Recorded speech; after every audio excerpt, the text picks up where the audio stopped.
తెలంగాణలో బీసీల పరిరక్షణకు ఎస్సీ ఎస్టీ అట్రాసిటీ చట్టం తరహాలో ప్రత్యేక చట్టాన్ని అమలు చేయాలని ఎంపీ జాతీయ బీసీ సంక్షేమ సంఘం అధ్యక్షులు ఆర్ కృష్ణయ్య డిమాండ్ చేశారు.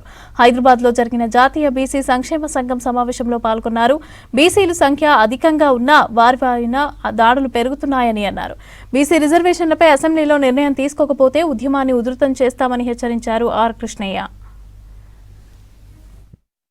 చట్టం చేయాలని ప్రజల్లో చాలా బలమైన డిమాండ్ ఉంది. బీసీల మీద కొందరు పులిపి ఎస్సీ ఎస్టీ యాక్ట్ పెట్టి సతాయిస్తుంది. కనీసం బీసీ యాక్ట్ ఉంటే ఎస్సీ ఎస్టీ యాక్ట్ పెట్టడానికి వీలు ఉండదు. కాబట్టి ప్రభుత్వం ముఖ్యమంత్రి వెంటనే స్పందించి బీసీ రక్షణ చట్టం ఏర్పాటు చేయాలని డిమాండ్ చేస్తున్నారు.